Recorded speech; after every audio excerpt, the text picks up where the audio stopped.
प्रभु यीशु मसीह के जीवित नाम में आप सबों को अनुग्रह व शांति बहुतायत से मिलती रहे, आमीन। परमेश्वर का धन्यवाद हो इस समय के लिए, उस परमेश्वर के लिए जिसने ये समय हमारे जीवन में दिया कि परमेश्वर की बुलाहट के विषय में हम जान सकते हैं, सीख सकते हैं कि परमेश्वर की बुलाहट क्या है हम लोगों के लिए, परमेश्वर क्या चाहता है हमारे जीवनों में, परमेश्वर की मर्जी क्या है हमारे जीवनों से।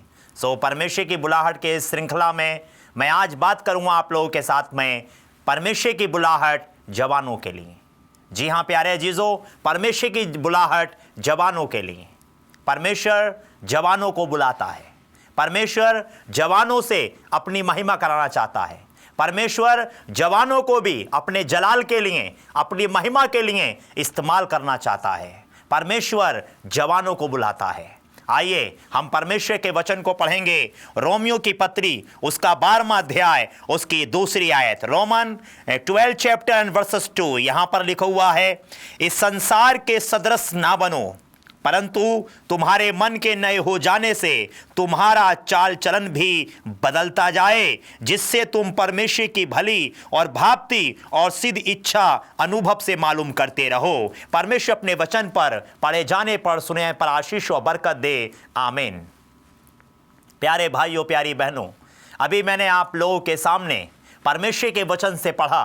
रोमियो की मंडली के नाम पौलुस प्रेरित का ये पत्र है जो रोमियो की मंडली को, रोम की कलीसिया को परमेश्वर का सेवक पौलुस लिखता है। और पौलुस यहाँ पर वहाँ के रोम के मंडली के जो जवान थे उनको वो ये संदेश देना चाहता है कि इस संसार के सदृश से ना बनो। प्यारे जवान भाई बहनों, आज आप किसके सदृश से बन रहे हो?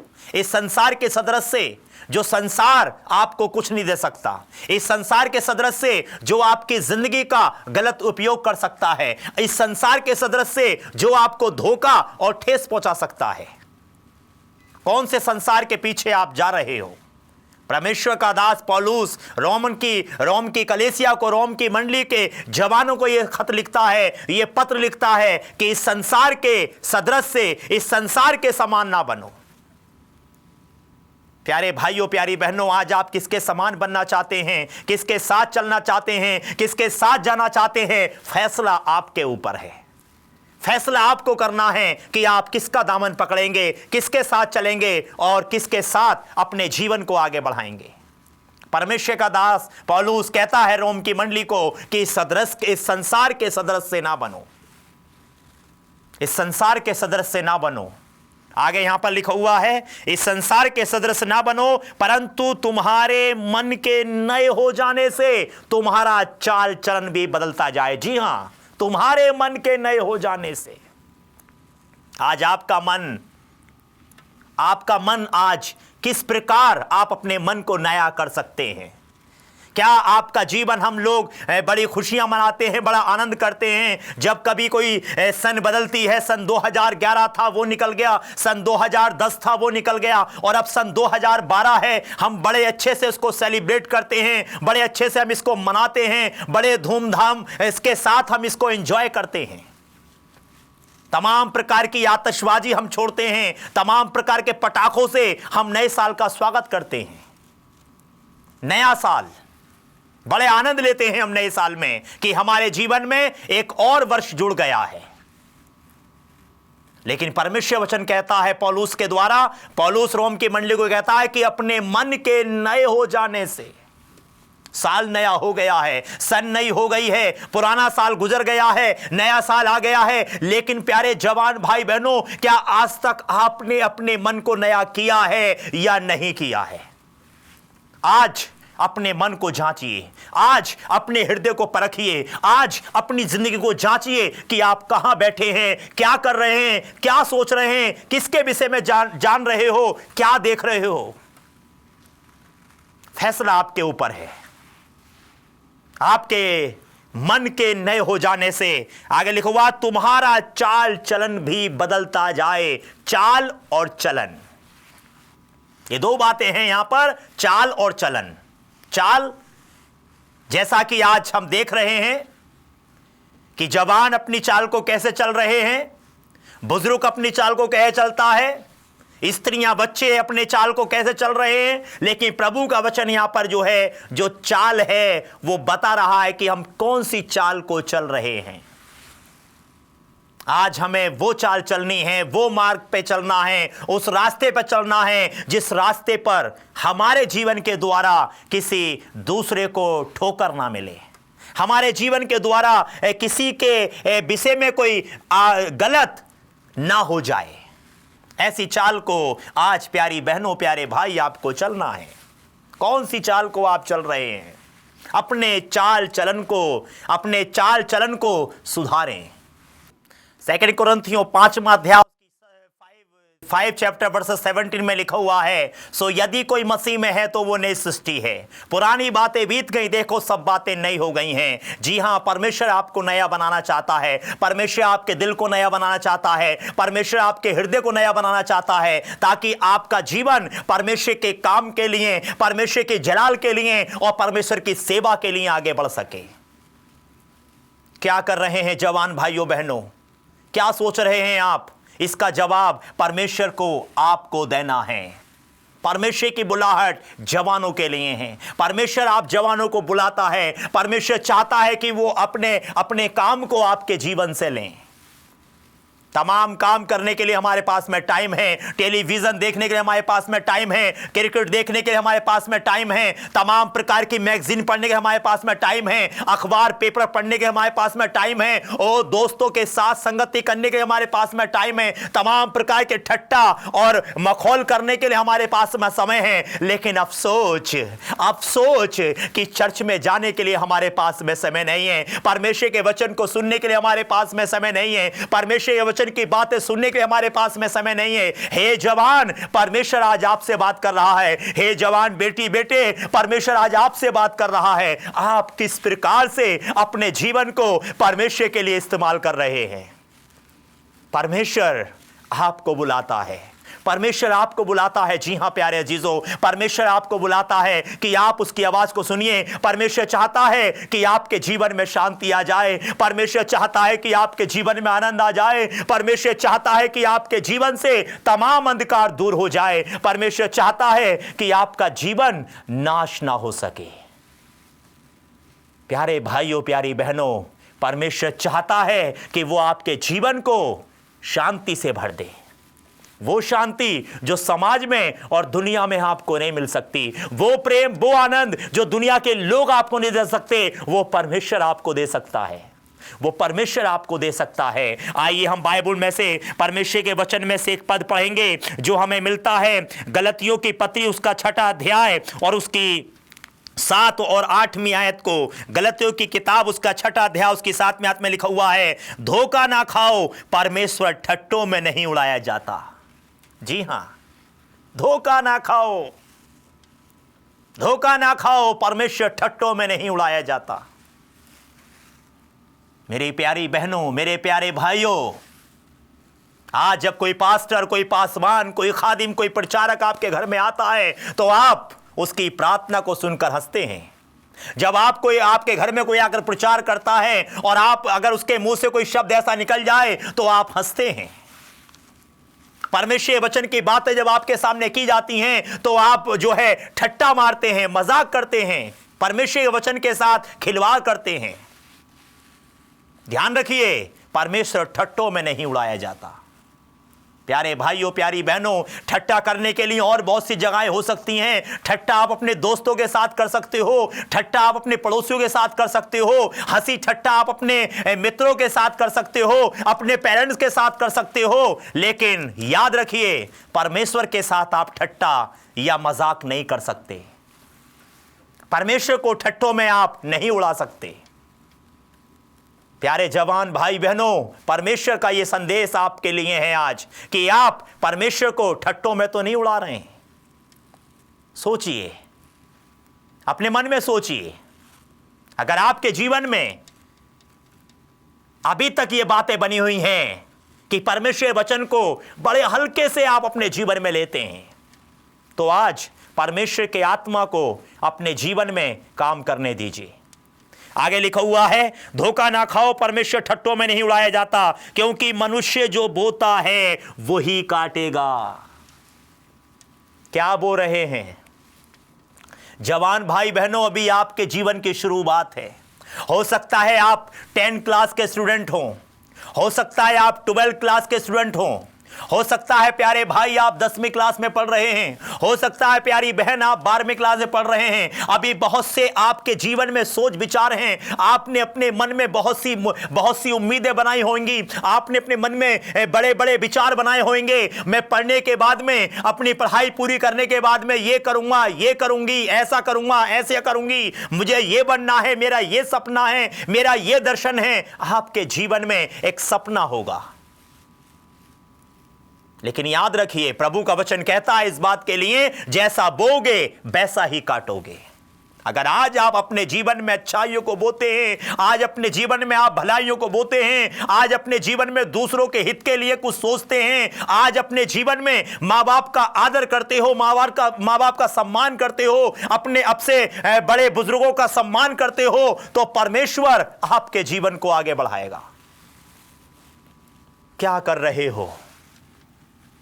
जैसा बोओगे वैसा ही काटोगे, जैसा बोओगे वैसा ही काटोगे। किस प्रकार की भाषा अपने घर में इस्तेमाल करते हो, किस प्रकार की लैंग्वेज में आप अपने पेरेंट्स से बात करते हो, किस प्रकार की भाषा में अपनी मम्मी से बात करती हो, किस प्रकार की भाषा में अपने डैडी से बात करते हो। लिखा हुआ है, एक जगह पर लिखा है, भर जाता है गहरा घाव जो बनता है गोली से। जी हां प्यारे जवान भाई बहनों, भर जाता है गहरा घाव जो बनता है गोली से, पर वो घाव नहीं भरता जो बना हो कड़वी बोली से। कौन सी बोली को इस्तेमाल कर रहे हैं आप? कौन सी भाषा का यूज आप अपने जीवन में करते हो? परमेश्वर आपके जीवन में परमेश्वर चाहता है कि आप उसकी मर्जी को, उसकी इच्छा को पूरा करें, और ऐसा बोलिए जिससे कि लोग तारीफ करें आपकी भाषा को सुनकर। एक श्लोक लिखा हुआ है, बड़ा अच्छा एक लिखा है उसमें, ऐसी बाणी बोलिए जो मन का आपा खोए, औरन को शीतल करे आपा शीतल होए। ऐसी बाणी बोलिए, ऐसी बाणी बोलिए। परमेश्वर वचन में लिखा हुआ है, पहला यूहन्ना उसका 4 अध्याय उसकी 16वीं आयत में, परमेश्वर प्रेम है, और आगे लिखा हुआ है प्रेम परमेश्वर है। God is love and love is God. तो कैसी भाषा का आप इस्तेमाल कर रहे हैं? क्या कर रहे हैं आप? धोखा ना खाओ, परमेश्वर ठट्टों में नहीं उड़ाया जाता। जैसा बोगे वैसा ही काटोगे। फैसला आपके हाथ में है, क्या बो रहे हैं आप? आगे यहां पर लिखा हुआ है, क्योंकि जो अपने शरीर के लिए बोता है वह शरीर के द्वारा विनाश की कटनी काटेगा, और जो आत्मा के लिए बोता है वह आत्मा के द्वारा अनंत जीवन की कटनी काटेगा। आमीन। लिखा हुआ है परमेश्वर वचन में, अभी हमने आपके सामने पढ़ा गलतियों की पत्री उसके 6 अध्याय उसकी 8वीं आयत को हमने पढ़ा यहां पर, क्योंकि जो शरीर के लिए बोता है, प्यारे भाइयों प्यारी बहनों, शरीर के लिए बोना, शारीरिक लोग शरीर के लिए बोते हैं, शरीर के लिए बोते हैं। उनकी एक आदत बनी हुई है, उनकी एक रोजमर्रा की जिंदगी में है कि कभी कुछ खाते हैं, कभी कुछ पीते हैं, वो कभी कुछ करते हैं, कभी कुछ करते हैं। वो अपने जीवन में शरीर के लिए बो रहे हैं। वो अच्छा बंगला, अच्छी गाड़ी, अच्छा बैंक बैलेंस, अच्छा नाम सम्मान, ये वो तमाम प्रकार की विदेशी यात्राएं, तमाम प्रकार के बड़े से बड़े लंबे लंबे टूर, वो अपने जीवन में इन सपनों को बोते हैं, इन सपनों को लेकर आते हैं। वो क्यों? क्योंकि वो शरीर के लिए बो रहे हैं।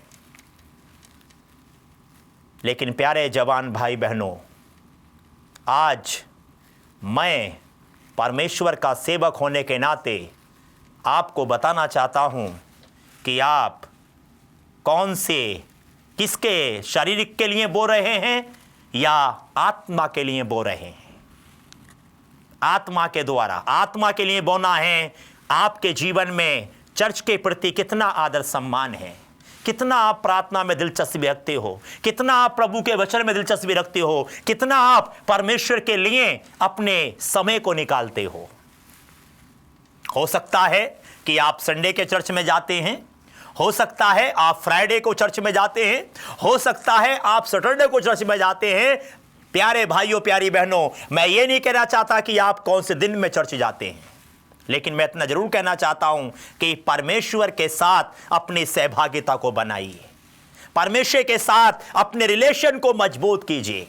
दुनिया के साथ आपका रिलेशन बहुत अच्छा है, दुनिया के साथ आपका संबंध बहुत अच्छा है, आपके घर में आपका संबंध बहुत अच्छा है, आपके पड़ोसियों में आपका संबंध बहुत अच्छा है, आपके नाते रिश्तेदारों में आपका संबंध बहुत अच्छा है, आपके गांव में, आपके शहर में, आपके कस्बे में, आपके गलियों में आपका संबंध बड़ा अच्छा है। लेकिन परमेश्वर के साथ आपका संबंध कैसा है? कैसा संबंध है आपका? ओ कोई नहीं पास्टर जी, बड़ा अच्छा संबंध है हमारा परमेश्वर के साथ। जब कभी पादरी साहब आते हैं, हम अपनी बाइबल को झाड़ते हैं, उस पे की धूल हम साफ करते हैं और बैठ जाते हैं भाई साहब के सामने। चलिए भाई साहब आइए दुआ कर लें हम। भाई साहब आपको पता है ये जो बाइबल है ये मेरे दादाजी की बाइबल है। भाई साहब आपको पता है ये बाइबल मेरे जो है नाना जी की बाइबल है। भाई साहब ये पता है आपको ये बाइबल मेरे डैडी की बाइबल है। बहुत पुराने हम मसीह लोग हैं, बहुत पुराने हम ईसाई लोग हैं। लेकिन जहां पास्टर जी घर से निकले उसके बाद फिर हमारा जीवन उसी प्रकार निर्धारित होना शुरू हो जाता है जैसा हम करते हैं। जवान भाइयों बहनों, मेरे पास में टाइम बड़ा कम है, बाकी बहुत कुछ मैं आपको बताना चाहता हूं कि परमेश्वर जवानों से बेहद प्यार करता है। आप आने वाले समय के लिए एक नींव हो, एक बुनियाद हो, जो परमेश्वर के काम, परमेश्वर आपसे अपने काम को लेना चाहता है। कई बार आपने सुना होगा कि लोग गवाही देते हैं अपनी चर्च में खड़े होकर, परमेश्वर ने उस दिन मुझसे बात किया, परमेश्वर ने उस रात मुझसे बात किया, परमेश्वर ने उस दोपहर को मुझसे बात किया। लेकिन बात वो कैसे करता है? इस समय प्यारे अजीजों, आप मुझे सुन रहे हैं, आप मुझे अपने टेलीविजन सेट पर देख रहे हैं, तो इस समय भी परमेश्वर आपसे बात कर रहा है। इस समय भी परमेश्वर आपके जीवन से बोल रहा है, बात कर रहा है।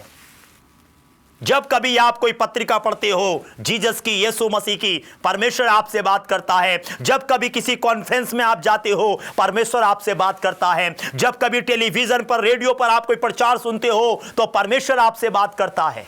परमेश्वर आपसे बात करता है इसीलिए ताकि आप उसके काम को आगे बढ़ाएं, उसके काम को आगे बढ़ाएं। परमेश्वर आपके जीवन से अपने काम को लेना चाहता है। परमेश्वर आपके जीवन से अपनी महिमा कराना चाहता है। इसलिए संसार के सदस्य ना बने। परमेश्वर ठट्टों में मत उड़ाइए परमेश्वर को। संसारिक व्यक्ति शरीर के लिए बोता है, लेकिन आत्मिक व्यक्ति आत्मा के लिए बोता है। किसके लिए बो रहे हैं आप? फैसला आपको करना है। क्या आप नहीं चाहते कि आपके जीवन में खुशहाली रहे? क्या आप नहीं चाहते कि आपका जीवन मगन रहे? क्या आप नहीं चाहते कि आपके जीवन में वो सब हो जिसके पीछे आज का समाज, आज की दुनिया भाग रही है? परमेश्वर का वचन कहता है, मत्ती रची सुसमाचार उसके 6 अध्याय में लिखा हुआ है, पहले उसके राज और धर्म की खोज करो तो दुनिया की सारी चीजें तुम्हें मिल जाएंगी। उसकी खोज करो, उस परमेश्वर की खोज करो और वो तमाम दुनियावी चीजें आपको देगा। तमाम दुनियावी चीजें वो आपके जीवन में देगा। प्यारे भाइयों, प्यारी बहनों, प्यारे जवानों, ये पुकार है परमेश्वर की आपके लिए कि वो आपको बुलाता है। आइए बाइबल में से एक पद पढ़ेंगे। इस समय पर हम परमेश्वर के वचन में से एक आयत और देखेंगे जो हमें मिलता है प्रेरितों के काम 13वें अध्याय 22वीं आयत। प्रेरितों 13 का 22। जी हाँ, यहाँ पर एक व्यक्ति का जिक्र मैं करना चाहता हूँ। थोड़े समय में आप लोगों के सामने वो जिक्र है दाऊद का। यहाँ पर लिखा हुआ है 13वें अध्याय की 22वीं आयत, फिर उसे अलग करके दाऊद को उनका राजा बनाया, जिसके विषय में उसने गवाही दी, मुझे एक मनुष्य यशे का पुत्र दाऊद मेरे मन के अनुसार मिल गया है, वह मेरी सारी इच्छा पूरी करेगा। प्यारे जवान भाई बहनों, यहां पर एक लड़के के विषय में मैंने पढ़ा जिसका जिक्र आप जो है पुराने नियम में आप पढ़ सकते हो। इस लड़के का नाम है दाऊद। दाऊद जब तकरीबन 16-17 साल की उम्र का था तब परमेश्वर ने इसको बुलाया और परमेश्वर के लिए इसने काम को किया। शमूएल जो परमेश्वर का दास था वो यशे के घर में आता है और यशे के घर में वो परमेश्वर की मर्जी के द्वारा भेजा जाता है और परमेश्वर का आत्मा शमूएल से कहता है जा और यशे के पुत्रों में से किसी एक का राजा होने के लिए अभिषेक कर दे। बाइबल में लिखा हुआ है कि दाऊद के और भी भाई थे लेकिन कोई भी ऐसा व्यक्ति नहीं मिला जो उसके लिए जो है वो राजा के लिए फिट हो सकता था या उस राजा के काम को संभाल सकता था। सारे पुत्र शमूएल के सामने को होकर चले गए लेकिन किसी का भी शमूएल ने अभिषेक नहीं किया। उसके बाद शमूएल यिशै से कहता है क्या तेरा और भी कोई बेटा है? उसने कहा एक बेटा और है। वो क्या है? बिल्कुल गमार है, गांव का है एकदम। उसका काम क्या है? दिन भर जंगल में भटकता रहता है, दिन भर भेड़ बकरी चराता रहता है, उसे क्या काम है? बोले नहीं उसको भी बुला कर ला। और जब उसको बुलाया जाता है तो बताया जाता है प्यारे जीजों कि उसके चेहरे पर लाली छलक रही थी, उसके चेहरे पर एक नूर था। तुरंत परमेश्वर की आत्मा ने शमूएल से कहा देर ना कर और कुप्पी में तेल ले और इसका राजा होने के लिए अभिषेक कर दे। प्यारे भाइयों प्यारी बहनों, वो राजा दाऊद, वो लड़का 16-17 साल की उम्र का जो अपने जीवन में पूरे दिन वो जंगल में भटकता रहता था, पूरे दिन वो भेड़ बकरियों को चराता रहता था, परमेश्वर ने उसे राजा होने के लिए शमूएल के द्वारा उसका अभिषेक कराया। मात्र 16-17 साल का बच्चा, मात्र 16-17 साल का नौजवान परमेश्वर के काम के लिए, परमेश्वर के जलाल के लिए उसका अभिषेक हो जाता है। प्यारे भाइयों प्यारी बहनों, क्या वो परमेश्वर आपको आगे नहीं बढ़ा सकता? जिस प्रकार उसने दाऊद का अभिषेक किया और एक बहुत बड़ा पद उसे दे दिया, उसी प्रकार परमेश्वर आज आपके मान को, आपके सम्मान को और आपके पद को भी बढ़ाना चाहता है। क्योंकि ना केवल वो राजा दाऊद से प्यार करता था, बल्कि आज जब प्यारी बहन आप मुझे देख रही हैं, आप मुझे सुन रही हैं, प्यारे भाई जब आप मुझे देख रहे हो, सुन रहे हो, तो जिस प्रकार से परमेश्वर ने दाऊद को बुलाया वैसे ही वो परमेश्वर आपको भी बुलाता है। परमेश्वर की बुलाहट जवानों के लिए। परमेश्वर आज के वचन के द्वारा आप सबों को आशीष और बरकत दे। आमीन। आइए हम लोग अपनी आंखें बंद करें, अपने सिरों को झुकाएं और अपने हाथों को जोड़ें और उस परमेश्वर से प्रार्थना करें। हमारे महान पिता परमेश्वर, एक बार फिर हम आपके चरणों में आते हैं और धन्यवाद देते हैं प्रभु आज के अच्छे वचन के लिए जो आज आपने हमारे जवान भाई बहनों के लिए दिया है। प्यारे प्रभु, होने दीजिए कि आज जितने भी भाई बहन मुझे देख रहे हैं, मुझे सुन रहे हैं, प्यारे प्रभु आज आपका वचन के जीवनों से बोले, बातचीत करें और प्रभु आज ही आपकी बुलाहट को अपने जीवन में एक्सेप्ट कर सके, ग्रहण कर सकें और आपके वचन के अनुसार अपने जीवन को आगे बढ़ा सकें। प्रभु सुनने वाले हर एक भाई बहन को आप बड़ी बरकतें, बड़ी आशीषें दीजिए। सारी महिमा, सारा आदर, सारा जलाल आपको देते हुए इस प्रार्थना को मांग लेते हैं आपके प्रिय पुत्र, हमारे उद्धारकर्ता, जीवित महान प्रभु यीशु मसीह के नाम से दया से सुने और कबूल करें। आमीन।